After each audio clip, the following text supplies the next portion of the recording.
Okay, consider this is an operator. So this operator means we have to take the derivative of any state, and we have these two different states. So we have to check whether this operator is linear operator or not, but for that particular state. So let's solve for first state. So if I use a psi, I will get d by dx of sin kx. Now what is derivative of sin x? It is cos x, and because of this is a multiplication with x, so that constant will come outside. So k into cos kx. This is my derivative. Now because this psi and this is not matching, psi must be equal to sin kx. First property is not satisfying. So this should be like this. This vector must be the same. The state must be the same. So therefore, d by dx is a not linear operator for sin kx. Or we say this is an operator. This is still operator, but it does not follow eigenvalue equation. Eigenvalue equation will not be followed by this operator with this state. Now let's check for second state. Okay, this is first, this is second. Now again I have to take the derivative with respect to x on e raised to I kx. What is the derivative of e raised to x? It is e raised to x itself. So this must be equal to e raised to I kx into I. Now I can write this as a sine 2, right? Because this is sine 2. So now this is the eigenvalue equation, and therefore we can say this operator can follow the eigenvalue equation with this state. So we have to find out not just the operators but the states which can follow the eigenvalue equation with that operators. This is our task in quantum mechanical problems. Okay. Now I will give you some operators in quantum mechanics also, and we will check what kind of state is there which can be obeyed eigenvalue equation. Okay. Now we will try in this also. We will try, let's say, another operator b. This is equivalent to d square by dx square. This is second order derivative. So now check with these two states. Is this operator follow eigenvalue equations with these two states? So this is first derivative already we have taken. Now second order derivative will be the derivative of itself. So when I operate operator b on the same function, I will get minus k square sin kx. So I can write this is equal to minus k square psi 1. So minus k square is the eigenvalue of this operator b. Now I will operate this on sine 2. So again here we have already first order derivative. Now if I take second order derivative, I will get ik bracket square sine 2. You can solve this. So here this ik bracket square or minus k square sine 2 is the eigenvalue of operator b with the vector psi 2. So this follows the eigenvalue equation with both the states. This operator only follow eigenvalue equation with the e raised to I kx or e raised to something. It will not follow with sine or cos. So you can take cos also, or you can take x also. You can have state, let's say sine is equal to x or x square. Let's say. So you can try to operate these operators on this, and you will get they will not follow the eigenvalue equations. So eigenvalue equations will depend on the state also. In the matrix, this was not the case. If there is matrix, you will have definite eigenvalue, unique eigenvalues. In this case, eigenvalues can depend on the state of the system. Now let's list down some quantum mechanical operators which we will use, and what is the symbol and what is their value or what is operator. So first is position operator. Physical coordinate is position. The symbol will be x cap, and operator is multiplication by x. This is the x operator. So, multiply by x. So if we have to operate position operator on some state, we have to multiply by x with that particular state, whatever state will. Then second most important operator is momentum operator, which will small p, the symbol. Cap denotes the operator. Just like we denote vector or unit vector by cap, similarly here we denote operator by this cap symbol. Here we have to operate minus I h cross gamma by gamma x. Actually, there will be three different values. Okay, this is nothing but px. Momentum along x-axis. Momentum along y-axis will be equal to or equivalent to minus I h cross gamma by gamma pi, and along z-axis this will be equal to minus I h cross gamma by gamma x. And combined, we can also write this as P is equivalent to minus I h cross del.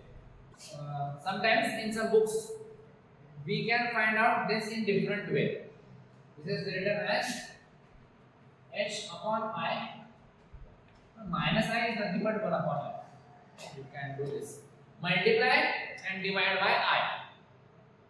So minus I square will be plus 1 and divided by I is there. So these two are equivalent. Here also you can write h upon I, but most of the time we will use minus I h. But remember, both are equivalent. This is a kinetic energy operator that we can show by return T. Now again here also we will have either one dimensional or three dimensional operator. So I will write only in x and total, because otherwise that will be the same.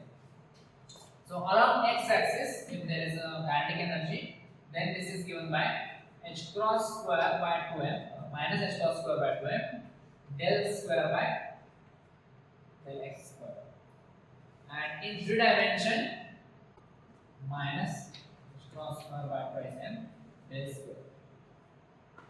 Now we can find out the value of this operator using this operator. We can use classical relation for that. We know kinetic energy is equal to half mv square, and mv is nothing but the p. So if I write this mv square by 2m, this is same. This m and n cancel, mv square by 2. mv is a p. So p square by 2m is my kinetic energy. Now if I use it here for kinetic energy, this operator will be square of this divided by 2m, and if we solve this, we will get the same. This minus I square will be minus 1, h square will be h cross square, gamma square by gamma x square, and this divided by 2. So this is just a classical relation, and using that we can find out this operator. Now there is other operators are also there, but most of the time we will use the potential energy operator. Potential energy operator is in general written V, capital V. Potential energy operator is written by V cap, and this depends on the situation. So if we are solving for hydrogen atom, that will be different. If we are solving for harmonic oscillator, that will be different. If we are solving for infinite square wave, then again V will be different. So V will depend on that particular situation, that particular problem. So So we are not listing out here how it will be there. Okay. But in general, suppose for example, if we want to take, we can take the harmonic oscillator or LHO we say. Then the operator is equal to half m omega square x square. Total energy operator. This is represented by E, capital E. And in general, in classical mechanics also, we call it as a Hamiltonian. So here also we can choose or say Hamiltonian. So in general, this will be equal to T plus V. So therefore, this also depends on the problem. But there is one more formula for this total energy operator, and that depends on time. Time related operator is there, and that is given by, or sometimes we write it as Hamiltonian H. So this is equal to I H cross gamma by gamma T. Just like this,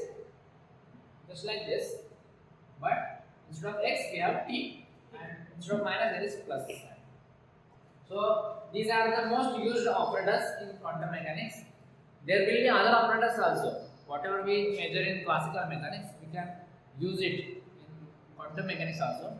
But we will repeatedly use these only. Therefore, we have listed this much operators. Now using these operators, I will tell you how Schrodinger's equation will look like. There are also two different types.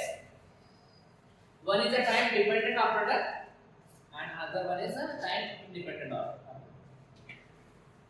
So time independent operator will be easier to solve. So most of the cases for basic quantum mechanics, we will start with the time independent. So we will not worry about how the state is moving. We will pick one point and at that time how the things will be there. That we will calculate using the Schrodinger's time independent wave equation. So here I am talking about wave equation. So this means we consider there is something wavy, something wave is there, and again I will tell you, you can check that video. I have explained how the wave is considered in the quantum mechanics. It is not the wave like we consider in classical mechanics. There is something different which is waving actually. Particle is not waving. There is something else is waving. Okay. Now just we have seen the operators. Now Schrodinger's equation is nothing but the energy conservation equation. Total energy is equal to kinetic energy plus potential energy. So E is equal to T plus V. This is simple classical equation. And in this equation, we will put the operators in quantum mechanics and we will get the Schrodinger's equation. So, for time independent case, this is H hat is equal to, always call this equivalent to, T is minus H cross square by 2m. Let's talk about one dimensional equation plus V. Now, when we have to use this equation is incomplete. Why? Because these are operators. Operators have to operate on something, and that something must be the state. And this, therefore, Schrodinger's equation is equal to this. This is Schrodinger's time independent equation. Here you cannot see, there is no time involved. Okay? And if I want time dependent equation, then what I have to do? I have to use the energy operator. What was the energy operator? I H cross gamma by gamma T. Now this when operated on the side, I will get the same. So this is time independent and this is time dependent Schrodinger's